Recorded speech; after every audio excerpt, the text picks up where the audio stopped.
안녕하세요. 저는 결혼에 실패하고 서울에서 살고 있는 42세 여성입니다. 여러분들은 의아하게 생각하시겠지만 남편과 갈라서게 된 건 시아버지 때문입니다. 보통 기혼 여성들이 이혼을 하는 건 남편이나 시어머니 때문일 거라고 생각하는데요. 저도 이혼하게 되면 남편이 바람을 피거나 고부 갈등 때문에 하게 될 거라고 예상했습니다. 그런데 제가 모시게 된 시아버지는 상당히 독특한 사람이었습니다. 상식적으로는 도저히 납득할 수 없는 짓을 저질렀고 그 뒷감당이 고스란히 제 몫으로 돌아왔기 때문에 결혼 생활을 끝낼 수밖에 없게 되었죠. 그럼 지금부터 인간 말종 같은 시아버지가 제게 어떤 더러운 짓을 저질렀는지 모두 말씀드리도록 하겠습니다. 저는 남편을 만나기 전에 시어머니부터 알게 되었습니다. 시어머니의 소개로 남편을 만나게 되었던 거죠. 시어머니는 제가 일하던 의류 매장의 단골 손님이셨습니다. 의류 매장에서 일하기 전에는 냉동식품을 유통하는 회사에서 사무직으로 3년 정도 일했는데요. 그때 같이 일하던 남자 직원과 사귀게 되었죠. 잘 웃고 주변 사람들에게 서글서글한 성격이라 인기가 많은 남자였습니다. 다른 여직원들처럼 남몰래 호감을 가지고 있었는데 같은 프로젝트를 맡게 되면서 사이가 가까워졌습니다. 그 프로젝트가 끝날 무렵 사귀게 되었지만 저는 뼈저리게 후회하고 말았습니다. 연애를 시작하고 몇 달 지나지 않아서 병적으로 저를 의심하더라고요.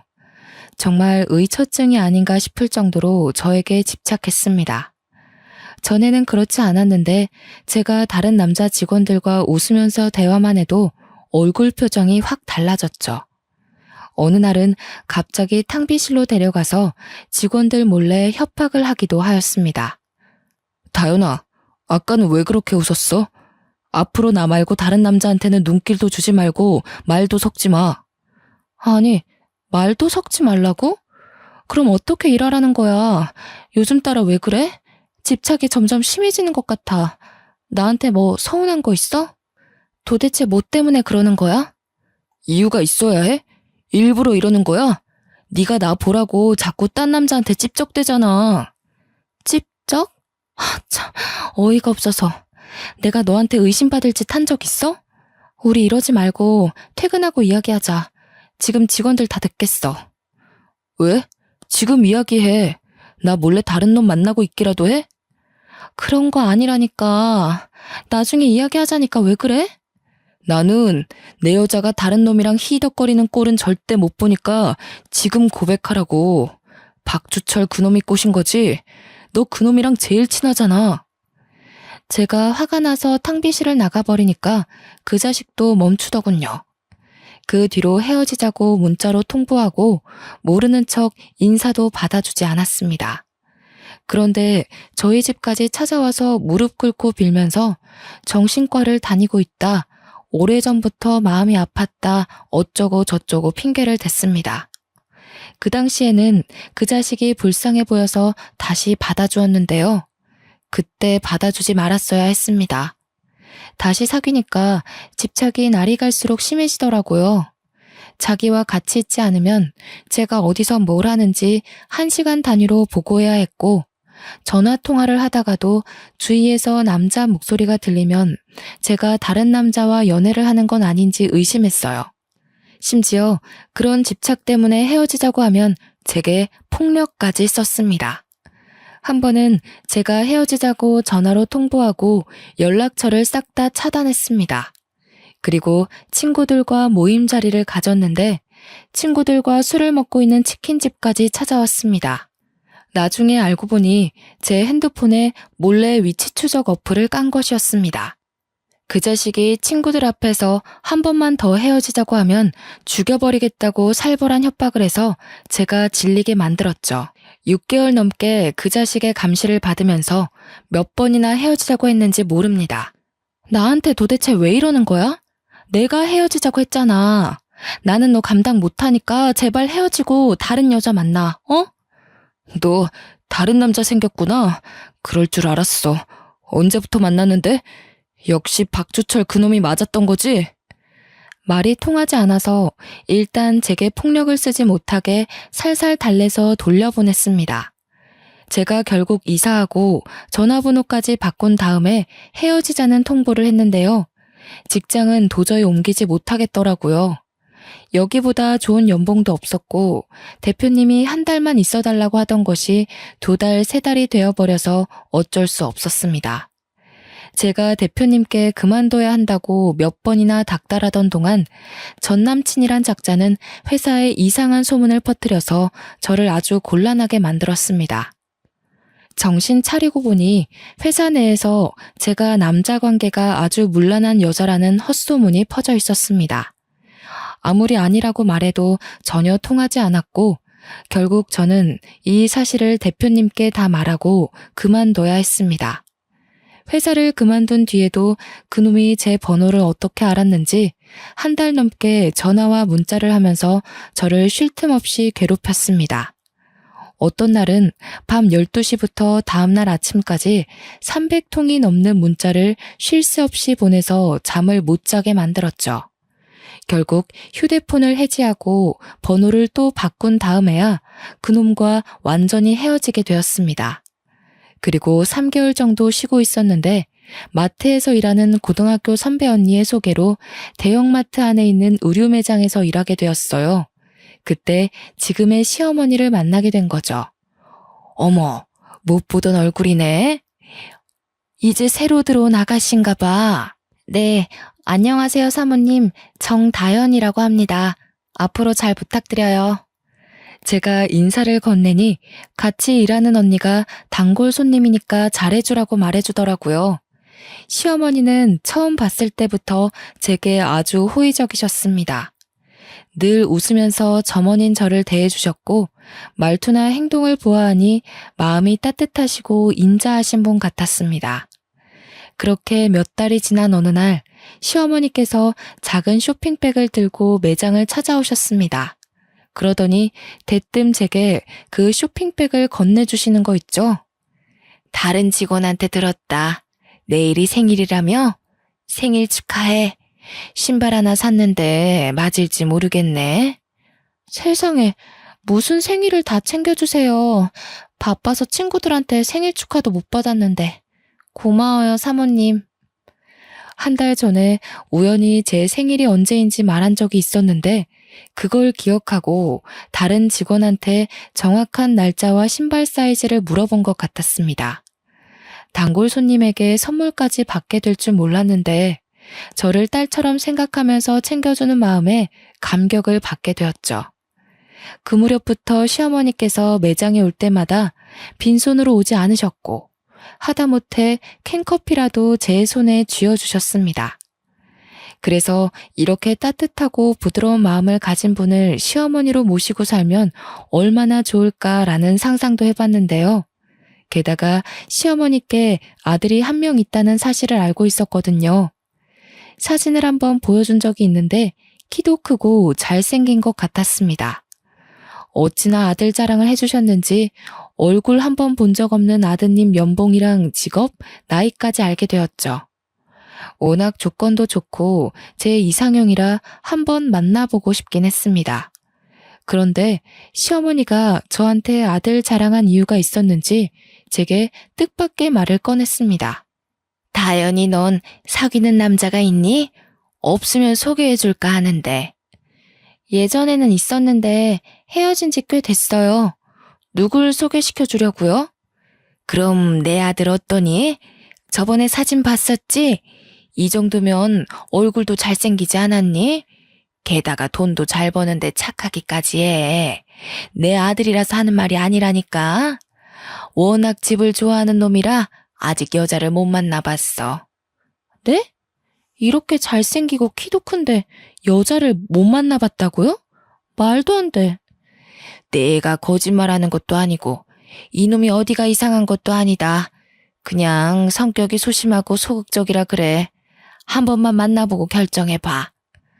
전부터 호감을 가지고 있어서 냉큼 만나보고 싶다고 했죠. 그때는 못 느꼈는데 시어머니가 처음 저를 봤을 때부터 며느리감으로 점 찍어 놓으셨던 것 같았어요. 며칠 뒤에 남편을 만나보았는데 생각보다 숙맥이었습니다. 시어머니 말대로 여자를 많이 만나본 건 아닌 것 같더라고요. 그래서 제가 먼저 적극적으로 이야기하고 리드했는데요. 단골 손님 아드님이라 잘 보이려고 노력한 것도 있었죠. 몇 년 단골인데 막대하다 놓칠 수 없어서 제가 쌓아온 서비스 정신을 발휘하였습니다. 실제로 만나보니 남편이 참 괜찮아 보이더라고요. 하지만 한번 남자에게 호되게 당한 경험이 있는 터라 사귀면서 어떤 남자인지 자세히 알아봐야 한다는 생각이 들었습니다.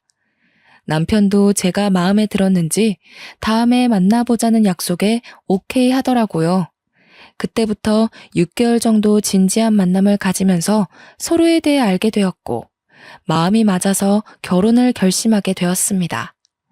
결혼 이야기를 꺼내니 제일 좋아하시던 분이 바로 시어머니셨어요. 그래, 너는 우리 아들이랑 결혼할 줄 알았다. 내가 사람 보는 눈은 정확하다니까.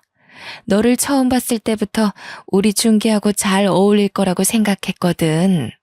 그러면서 하루빨리 결혼하라고 재촉하셨습니다. 저만큼 야무지게 성격 좋은 며느리는 없을 거라고 하셔서 저도 기분 좋게 결혼식을 올렸죠. 결혼 후에도 시어머니는 다정다감하셔서 고부 갈등이라고는 모르고 살았습니다. 시어머니는 저를 딸처럼 생각하시면서 아껴주셨어요. 결혼을 한 다른 친구들과 만나면 전부 시댁에 대한 서운함이나 시어머니에 대한 원망을 쏟아냈지만 저는 전혀 그렇지 않았습니다. 제가 시댁살이 같은 건 없었다고 하니까 친구들이 부럽다는 말을 자주 꺼냈습니다. 다현이 넌 정말 좋겠다. 우리 시어머니는 나만 보면 답답해서 속이 뒤집어진다고 한다니까. 속이 뒤집어진다는 말이 뭐니? 다현이 시어머니처럼 친딸처럼 말해주면 오죽 좋아? 이런 식으로 친구들이 저를 아주 부러워했죠. 시어머니가 먼저 며느리인 저를 챙기니 저도 시어머니를 위해서 할 수 있는 건 뭐든지 다 하면서 시부모님을 모셨습니다. 그런데 시아버지는 시어머니와는 딴판이었습니다. 시아버지는 가진 돈은 많았지만 남봉꾼 기질이 있으셨는데요. 바람을 피면 뭐라 할 법도 한데 시어머니께서 옛날 분이라 그런지 전형적인 조선시대의 안방마님처럼 시아버지 말에 무조건 복종하셨습니다.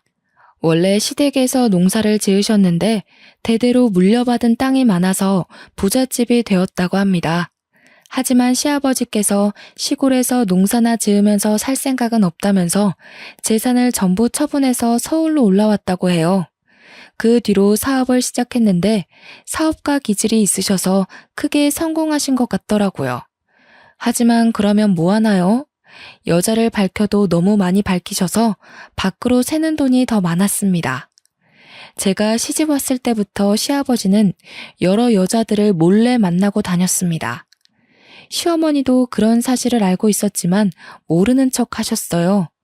제가 한 번은 시아버지께서 다른 여자랑 있는 걸 봤다고 이야기했는데요.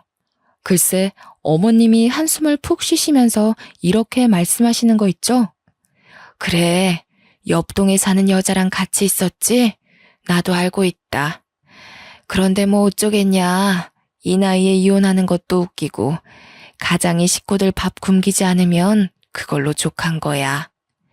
시아버지께서 바람을 피더라도 가정이 흔들릴 정도로 큰 문제를 일으키지 않아서 다행이었죠. 아버님이 선을 넘었더라면 진작에 이혼을 하셨을 겁니다. 그만큼 시아버지께서 시어머니의 인내심을 넘어서지 않는 선에서 바람을 피웠고 결정적으로 생활에 부족함이 없도록 돈을 줬기 때문에 시어머니는 참고 살아왔던 것 같습니다. 당연히 저희 남편도 시아버지의 바람길을 잘 알고 있었습니다. 주위 사람들도 이 이야기를 듣고 남편한테도 바람기가 있는 거 아니냐고 걱정했는데요. 다행히 제 남편은 시아버지와 닮지 않았습니다. 정말로 가정에 충실한 남자였죠. 제가 굳세게 믿은 것은 바로 남편이 하는 말에 있었습니다. 아버지, 또 옆동에 사는 여자랑 데이트하고 있더라? 같은 남자로서 정말 이해할 수 없어. 남자든 여자든 결혼을 하면 가정에 책임을 져야지. 어떻게 대놓고 바람을 필 수가 있지? 그런 면에서 아버지는 너무 무책임해. 그럼 당신이 뭐라 한마디라도 해보지. 말도 안 꺼내본 거야? 남편은 시아버지에게 옆동에 사는 여자와 정리하라고 몇 번이나 설득해봤지만 소용이 없었다고 하네요. 그리고 시어머니가 아버지의 여자 문제를 거론하지 않고 살기로 작정했으니 남편도 어머님의 뜻을 따르게 된 겁니다. 한마디로 시아버지를 포기하게 된 거죠. 하지만 시아버지도 나이를 먹으니 점차 변하기 시작했습니다. 남편이 대놓고 아파트 앞에서 옆동 여자와 다투는 모습을 보고 아버님께 화를 내고 말았는데요. 아버지, 동네 창피하게 대놓고 바람을 피세요. 여자 만나시려면 다른 동네로 가서 만나세요. 저희 체면 좀 생각해 달라고요. 이제 며느리도 생겼는데 며느리 앞에서 그러고 싶으세요? 시아버지도 함께 화를 내실 줄 알았는데 이상하게 남편 말에 수긍을 하시더군요. 그래, 알았다. 나도 이제는 나이가 있으니 알아서 처신할게. 걱정 말아라. 앞으로 이런 일 없을 거다. 제가 손녀딸을 낳아서 그럴까요? 시아버지는 옛날과 다르게 가정에 충실한 모습을 보이셨어요. 그런데 1년 뒤에 시어머니가 암 진단을 받는 청천벽력 같은 일이 벌어지고 말았습니다. 어머님이 위암 말기라는 소식을 듣고 저도 충격을 받고 쓰러질 뻔했죠. 안 그래도 어머님께서 계속 아프다고 하셨는데요. 몇 년 전부터 몸이 계속 이상 신호를 보냈지만 여자는 시댁에 폐를 끼치면 안 되고 아파도 그저 참고 사는 거라는 생각으로 버티셨다고 하더라고요. 시어머니가 수술을 위해 입원하게 되자 병수발은 당연히 제 몫이 되었습니다. 수술을 하기 전날 밤까지 시어머니를 모시면서 긴장을 풀어드렸죠. 다 잘 될 거다.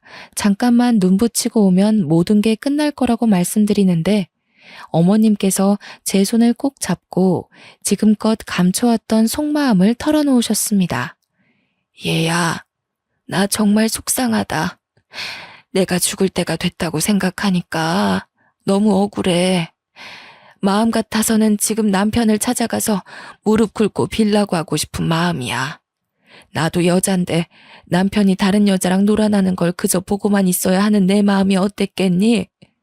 말은 안 했지만 정말 죽지 못해 지금껏 살았어. 어머님이 말씀하시면서 눈물을 흘리는데 마음이 찡해졌습니다. 겉으로는 남자가 사회생활 하다 보면 그럴 수 있다고 말하셨지만 속으로는 피눈물을 쏟으신 것이었습니다. 어쩜 아버님은 와이프 속도 모르고 다른 여자를 만나왔던 걸까요? 시아버지는 시어머니 마음이 타들어간지도 모르고 바보 같은 마누라 만나서 마음대로 놀아나도 된다고 생각했던 것 같아요. 시어머니는 그날 밤 내내 정말 이혼하고 싶었지만 그때마다 어린아들이 발목을 잡았다고 생각하셨어요. 그렇게 잠도 안 주무시고 수십 년간 가슴속에 쌓아뒀던 응어리들을 제게 풀고 수술실로 들어가셨는데요. 대기실에 혼자 우두커니 앉아서 수술이 잘 되기만을 기도하는데 시어머니 속에 쌓인 우라가 화병을 만들었고 나중에는 위암의 원인이 된 것 같다는 생각만 들었습니다. 수술이 끝난 뒤에 시어머니께서 회복실로 옮겨지고 퇴근한 남편도 병원으로 찾아왔습니다. 하지만 시아버지는 끝까지 오지 않았죠. 남편이 오고 1시간이 더 흐른 다음에야 수술을 한 담당 의사가 나왔습니다. 수술복을 입은 채 저희 부부를 부르더니 충격적인 말을 꺼내더군요. 생각보다 암덩어리가 크고 다른 장기에도 전이가 되어 있어서 수술이 오래 걸렸습니다. 가장 문제가 되는 부분은 제거했지만 결과가 100% 좋다고는 말씀 못 드리겠네요. 의사는 언제든 암이 재발할 수 있으니 상당 기간 입원하면서 경과를 지켜보자고 했어요. 의식을 찾은 시어머니께는 수술이 잘 되었다고 말씀드렸습니다. 몇 달만 입원해서 항암 치료만 받으면 완치될 거라고 했죠.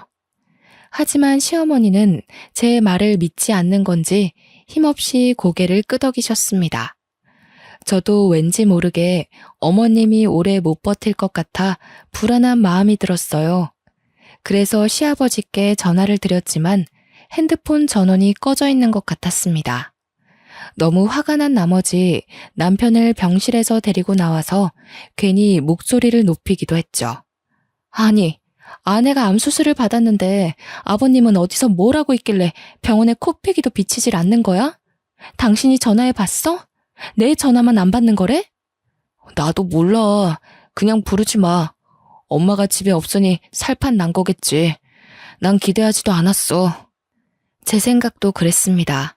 시아버지는 분명히 다른 여자를 만나느라 병원에 와볼 생각도 안 하는 것 같았습니다. 이건 해도 너무한다는 생각이 들었죠. 속으로 아버님 욕을 하고 있는데 며칠 후에 시아버지께서 병원을 찾아오셨습니다. 그래서 아버님을 보자마자 대뜸 호통을 치고 말았습니다. 아버님, 도대체 어디에 계셨던 거예요? 어머님 상태가 생각보다 심각하다고요. 이럴 때일수록 아버님이 곁에 있어 주셔야 하는 거 아니에요? 하지만 시아버지는 제 말을 건성으로 들으셨습니다. 몸은 병원에 있었지만 마음은 콩밭에 가 있는 듯 병원에서도 다른 내연녀들에게 문자와 전화를 하면서 만날 약속을 잡으시더라고요. 설마 했는데 시어머니가 집에 없으니 밤마다 여러 여자들을 만나고 다녔던 겁니다. 그것 때문에 저와 남편은 시아버지와 싸우게 되었죠. 아버지, 우리가 하는 말 듣고 있긴 한 거야? 여자가 그렇게 좋아? 그렇게 좋으면 병문안 오지 말고 그 여자랑 있지 그랬어. 엄마가 죽을지도 모르는데 지금 뭐 하는 짓이야? 뭐? 이 자식이 어쩌고 저쩌? 어디 애비한테 눈을 부라리고 훈계를 하려고 들어? 네 애미가 지금 죽기라도 했냐? 그리고 병수발은 며느라가가 하잖아. 도대체 뭐가 문제냐? 어? 아버님, 제발 이러지 마세요. 어머님도 다 눈이 있어요. 아버님이 그동안 병문안 안 오고 잠수 탄 거 알고 있다고요. 아무리 그래도 같이 산 부인에 대해 도리는 지켜야죠. 저는 사정을 하기도 했고 화를 내기도 했지만 시아버지는 듣지 않았습니다. 자기는 하루라도 여자가 없으면 못 산다는 말까지 대놓고 했을 정도였으니까요. 아내는 목숨을 걸고 암과 싸우는데 남편이란 작자는 다른 여자와 어울리면서 히히덕거리면서 다니다니 용서가 안 되는 일이었습니다. 아버님이 이런 식으로 무대포로 나오니 저도 울컥해서 심한 말을 내뱉고 말았죠. 아버님, 정말 너무하시네요. 아버님이 무슨 짐승이에요? 짐승들도 자기 가족이 아프면 만사 제쳐놓고 돌보는 법인데 사람이 어떻게 이럴 수가 있어요? 뭐? 그래서 내가 짐승만도 못하다는 거냐? 네, 제가 보기에 아버님은 개 돼지만도 못하네요. 그 말을 듣고 시아버지께서 화가 나셨는지 제 뺨을 때리셨습니다. 저는 아픈 것보다 억울해서 눈물을 흘렸고 그 모습을 본 남편도 뚜껑이 열려서 시아버지와 한판 붙게 되었죠. 지금 미쳤어? 애를 왜 때리는 거야? 애 엄마가 틀린 말 했어? 나도 많이 참았어. 이제부터 당신 아버지라고 부르지도 않을 거니까 당장 나가. 남편이 그렇게 화를 내는 걸 처음 보았습니다. 그 뒤로 남편이 진짜로 아버지와 의절하고 부자관계를 끊어버리겠다고 하는데도 시아버지는 하나도 아쉬울 거 없다는 듯이 태연해 보였습니다. 그래, 네 마음대로 해라. 대신에 내가 가진 재산 나눠달라는 말은 일체 꺼내지도 마. 시아버지의 말에 남편의 입이 다물어지고 말았습니다. 세상 어떤 것도 돈 앞에서는 무기력해지는 법인가 봅니다.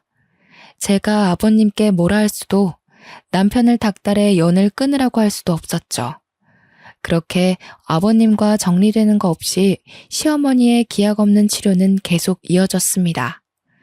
어머님을 위해 시작한 병원살이가 한 달 정도 지났을 때였습니다. 집에 잠깐 들렸는데 충격적인 장면을 목격하게 되었죠. 문을 열고 들어가자 안방에서 시아버지의 웃음소리가 들려서 들어가 보니 시아버지 혼자만 있는 것이 아니었습니다. 집 근처에서 보았던 옆동 사는 여자가 아버님과 함께 침대에 누워있더라고요. 자기야, 마누라 죽으면 나랑 재혼할 거라는 말 믿어도 되는 거지? 그럼 내가 의사한테 물어봤어. 살 날 얼마 안 남았다고 하더라고. 조금만 더 기다려. 제가 들어온 줄도 모르고 아버님과 내연녀 둘이서 별의별 이야기를 다 하고 있었습니다. 딱 봐도 아버님께서 집에 내연녀를 자주 데리고 온 것 같더군요. 어쩐지 시아버지께서 의사를 만나 시어머니 상태를 물어보더라고요. 드디어 걱정이라는 걸 하나 싶었는데 본처가 빨리 나아서 태어나기를 바라는 게 아니라 어서 죽기만을 학수고대하던 거였습니다. 내연녀와 재혼해서 새살림을 차릴 거라는 말을 듣고 있는데 정말로 헛웃음이 절로 나왔습니다. 제 웃음소리를 듣고 시아버지와 내연녀가 얼른 몸을 일으켰는데요. 내연녀는 30 초반 정도로 보이는 새파랗게 젊은 여자였습니다. 저보다 나이가 어려 보였죠. 내연녀는 저를 보자마자 놀라서 호들갑을 떠는데 시아버지는 놀라지도 않았습니다. 그래서 제가 가방을 집어던지면서 버럭 소리를 질러버렸습니다. 아버님, 정말 너무하시네요. 어머님 집에서 뭐 어쩌고 저째요? 지금 저 여자랑 재혼할 생각할 때가 아니잖아요. 바람 피시더라도 도리는 지키시라고요. 아유, 뭔 놈의 기집애가 이렇게 목소리가 커? 며느리가 낄 일 아니다. 내가 뭐라든 네가 상관할 바가 아니라고. 시아버지도 저 따라 고함치시더니 내연녀를 데리고 집에서 나가버렸습니다. 내연녀가 나갈 때 뒤돌아보면서 가소롭다는 듯이 비웃던 거 생각하면 정말 오장육부가 다 뒤집힐 것 같네요. 그리고 3개월 뒤에 시어머니께서 세상을 뜨시고 마셨습니다. 한번 전이가 시작된 암덩어리들이 손 쓸 수 없이 퍼지고 만 것이었습니다. 저는 장례식이 끝난 후에도 어머님이 생각나 몰래 눈물을 흘리는데 시아버지는 파렴치한 짓을 저지르셨습니다.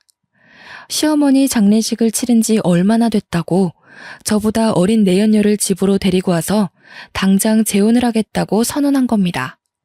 저는 어이가 없어서 넋이 나가버렸고 남편은 말도 안 되는 소리 하지 말라고 경악을 했죠. 아버지, 진짜 머리가 어떻게 된 거 아냐? 엄마 장례를 치른 지 딱 이틀 지났단 말이야. 아무리 저 불려우 같은 여자한테 홀렸다고 해도 이럴 수는 없어. 재혼 절대 안 돼. 난 죽어도 반대할 거니까 저 여자 당장 내보내. 내가 너한테 허락받자고 하는 말 아니다. 니들은 앞으로 새엄마한테 예의 바르게 굴어야 한다는 소리야. 너희들보다 어리다고 무시하고 함부로 대했다가는 가만두지 않을 테니까 알아서 해. 저는 정말 설마 했습니다. 내연녀가 무슨 낯짝으로 우리 집안에 들어올까 싶었는데 정말로 들어오더군요. 하루아침에 시어머니 자리를 꿰차더니 저희 집 안방을 차지해버렸습니다. 32살에 제 막내 동생 뻘밖에 안 되는 나이였는데 도대체 그런 짓은 어디서 배웠는지 상전처럼 굴면서 시집살이를 시켰습니다. 반말은 기본이었고 음식 투정에 자기는 숟가락 하나 까딱하지 않으면서 집안 살림이 엉망이라고 트집을 잡았는데요. 야, 국이 왜 이렇게 짜?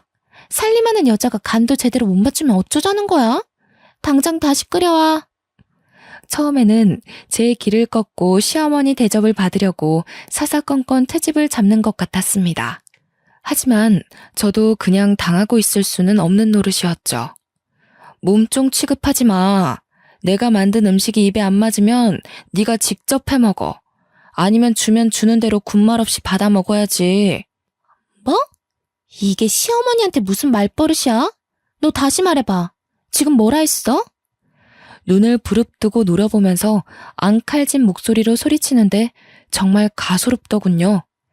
자기 말에 고분고분 따르지 않으면 시아버지한테 전부 일러바치겠다고 협박까지 했어요.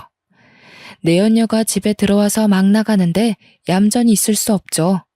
여기서 꼬리를 내리고 저 여자한테 밀려서 꼼짝없이 시집살이를 해야 한다는 생각에 이를 꽉 물었습니다. 아버님한테 일러 바치든 말든 마음대로 해. 하지만 나한테서 시어머니 대접 받을 생각은 아예 포기하는 게 좋을 거야. 내연녀가 시아버지한테 눈물까지 흘리면서 사람 취급도 못 받고 무시당한다고 하소연하는 것 같더라고요. 시아버지가 저를 부르길래 저도 남편을 불렀습니다.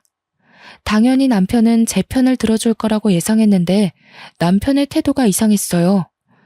여보, 이제 그만해. 어머니도 돌아가셨는데 계속 이럴 필요는 없잖아. 아버지도 새 출발해야지. 이왕 이렇게 된 거 우리가 그냥 참고 받아주자. 내연녀를 불려우 같은 년이라고 욕할 때는 언제고 갑자기 변한 남편이 내연녀를 새엄마로 받아주겠다는 것이었습니다.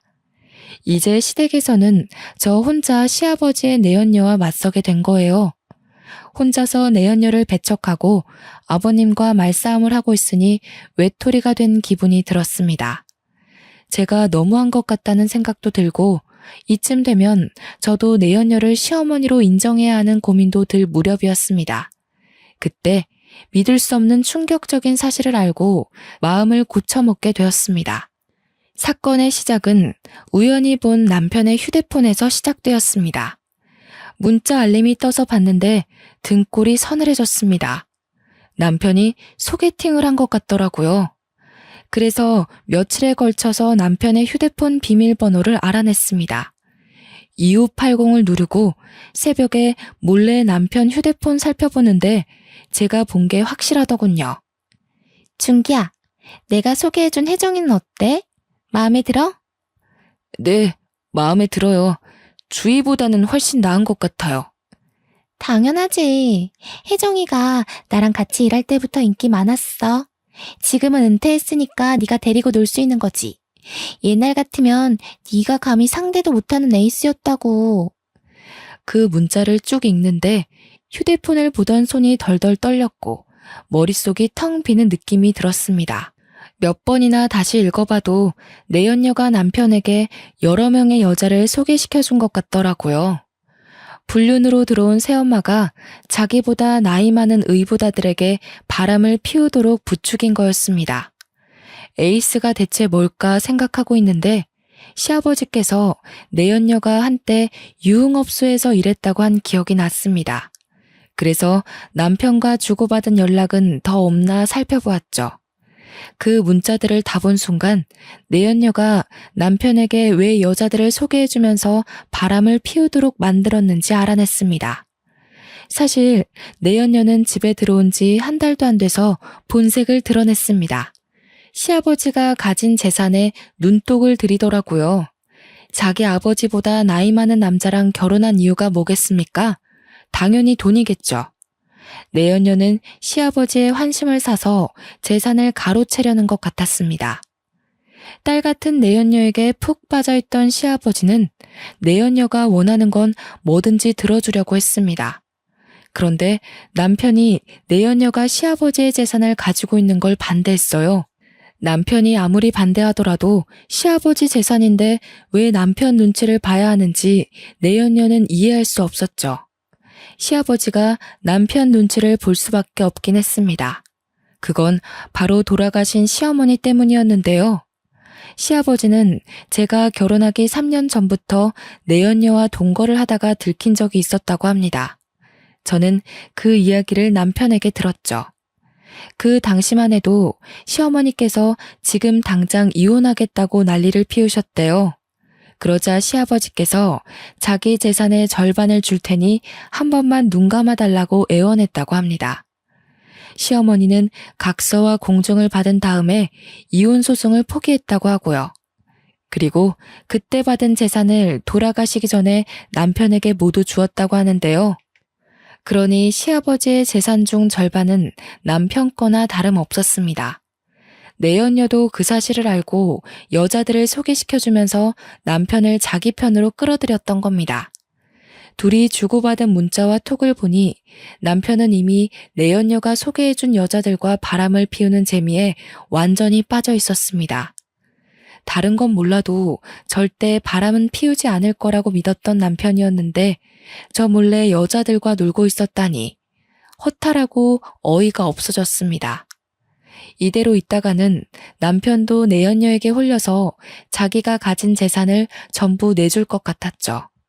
그런데 며칠 후에 더 엄청난 사실을 알게 되었습니다.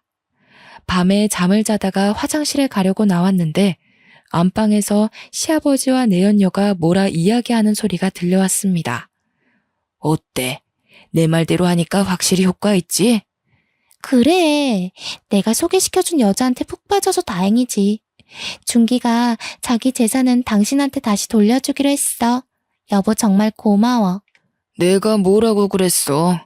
중이 고기 맛을 보면 절간에 빈대도 안 남는다고 하잖아. 아예 안 한다면 모를까. 한 번 시작하면 절대 그만두지 못하는 게 불륜이야. 그 말을 들은 순간 저는 그대로 굳어버리고 말았어요. 시아버지는 뭐가 그리 신이 났는지 웃으면서 더 충격적인 말을 하더군요. 이제 곧 준기한테 며느리하고도 갈라서라고 말할 거야. 나는 처음부터 꼬장꼬장한 게 영 마음에 안 들었거든. 그년만 보면 재수없게 죽은 천처가 자꾸 떠오른단 말이야. 듣던 중 반가운 소리네. 나도 그년 때문에 아주 미치겠어. 한마디도 안 지고 눈을 부릅뜨고 달려든다니까. 나도 그 꼴 보기 싫어서 이혼시키려는 거야. 당신하고 준기는 며느리가 절대 눈치 못 채도록 해야 돼. 알겠지? 당연하지. 우리가 이혼시키려는 거 알면 아주 생 난리를 칠걸? 그 꼴 보기 싫어서 조용히 있어야지. 그래. 내 말만 들으면 문제될 거 하나도 없다니까. 이번에도 내가 하라는 대로 해. 이제 보니 모든 음모의 주범은 시아버지였습니다. 자기가 바람을 피우는 것도 모자라서 아들까지 꼬드겨서 바람을 피우도록 만들고 마음에 안 드는 저를 쫓아내려고 하는 겁니다. 이렇게 된 이상 저도 결판을 지어야만 했죠. 이 인간들을 도저히 용서할 수 없어서 은밀하게 그리고 치밀하게 증거를 모았습니다. 저를 가지고 논 남편과 뻔뻔스러운 내연녀가 호된 뒷감당을 하도록 만들어주기로 작심하고 계획을 세웠죠. 우선 여러 군데 수소문해서 내연녀가 일했다는 유흥업소를 찾아갔습니다. 그곳에서 마담을 찾았더니 내연녀를 바로 알아보았습니다. 아, 세경이 말하는 거구나. 걔는 제가 잘 알죠. 그런데 무슨 일로 그러세요? 마담은 저를 경계를 하면서 제가 원하는 정보를 주려고 하지 않았습니다. 그럴 때는 돈이 특효약이었죠. 가방에서 지폐 다발을 꺼내서 탁자에 올려놓자 마담의 눈빛이 달라졌습니다. 내연녀에 대해 말하는 걸 모두 다 녹음해 두었습니다. 제가 짐작하던 대로였죠. 내연녀에게는 기둥서방이라고 불리는 동거남이 있었습니다. 돈 때문에 결혼한 건 아니라고 생각했는데 역시 동거남과 짜고 시아버지와 남편의 뒤통수를 치려고 음모를 꾸미고 있었던 겁니다. 두 부자를 속이고 재산을 받아내면 쥐도 새도 모르게 도망을 치려고 했던 거죠. 저는 며칠 동안 발품을 팔아서 내연녀의 동거남이 사는 집을 알아냈습니다. 그리고 내연녀가 외출할 때 몰래 따라가서 동거남을 만나는 장면을 사진으로 찍었죠. 그렇게 며칠이 지나 다른 증거를 찾으려고 눈에 불을 켜고 있을 때였습니다. 시아버지의 지시를 받은 남편이 이혼을 하자고 하더군요. 예상은 하고 있었지만 남편에게 직접 들으니 피가 끓는 기분이었습니다. 제가 아무 말도 안 하고 있으니 남편이 딸 양육비는 줄 테니 합의 이혼을 하자고 했습니다. 그래서 겨우 입을 열었죠. 좋아, 이혼해. 하지만 그냥 갈라설 수는 없잖아? 우리 아직 해결해야 하는 문제가 있는 것 같은데. 저는 미리 준비해둔 이혼 소송장과 남편이 여자들과 주고받은 문자들을 보여주었습니다. 남편은 제가 준비해둔 걸 보고 아무 말도 못하고 고개를 숙이더라고요. 저는 바로 시아버지한테 가서 내연녀가 동거남을 두고 재산을 챙겨서 달아날 궁리를 하고 있다고 말하면서 증거들을 보여주었습니다. 당연히 내연녀가 옆에 있을 때 말해버렸죠. 제가 모아둔 증거들을 보고 내연녀 얼굴이 새파랗게 질려버렸는데요. 시아버지는 화가 나서 그런 내연녀 뺨을 때리고 머리채를 잡은 채 경찰서로 끌고 갔습니다. 내연녀가 끝까지 오해라고 하면서 변명을 해댔지만 경찰이 조사를 시작하니까 바로 입을 다물었습니다. 결국 그 내연녀는 혼인빙자 사기죄와 문서 위조죄로 구속되고 말았네요. 시아버지께서 내연녀가 구속됐다는 소식을 전해주면서 친히 감사 인사까지 건네주었습니다. 얘야, 고맙구나. 네 덕분에 내 재산을 지키게 되었어. 시아버지가 제 손을 잡고 활짝 웃길래 저도 따라 웃으면서 말씀드렸습니다. 뭘요? 이제 아버님 재산은 제 거니까 지켜야죠. 저한테 재산 전부 주셔야 하는 거 알고 있죠? 뭐?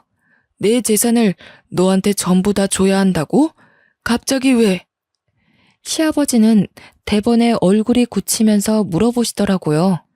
제가 남편과 이혼하게 되면서 당연히 남편에게서 재산을 나눠받았는데요. 가정 파탄의 원인은 남편의 불륜이었지만 그 원인을 제공한 사람은 시아버지라는 증거를 법정에 제출해서 시아버지에게도 위자료를 청구했거든요. 그 말을 듣고 아버님께서 웃기지 말라고 하면서 법대로 하자고 하시더라고요. 바람은 아들이 피웠는데 왜 자기가 위자료를 주냐고 난리를 피우길래 제가 고소하라고 했습니다. 하지만 법정에서는 제 손을 들어주었죠. 시아버지는 독한 년이라고 법정이 떠나가도록 소리를 질러댔지만 아버님 말대로 법대로 한 거였습니다. 그래서 바람둥이 시아버지와 철없이 덩달아 바람을 피우던 전 남편이 가지고 있던 재산은 고스란히 제 차지가 되었습니다. 나중에 시아버지가 찾아와 위자료 액수를 줄여달라고 비굴하게 애원했지만 들어주지 않았습니다. 돌아가신 시어머니에게 저지른 짓을 생각하면 시아버지가 사람으로 보이지 않았거든요. 저는 다시는 찾아오지 말라고 확실하게 못을 받고 쫓아내버렸네요. 여러분들은 한 번뿐인 인생을 제 시아버지처럼 지저분하게 살지 않길 바랍니다. 저처럼 이런 일은 겪지 마시길 바라면서 이만 긴 글 줄여보도록 하겠습니다. 제 사연 끝까지 읽어주셔서 감사합니다.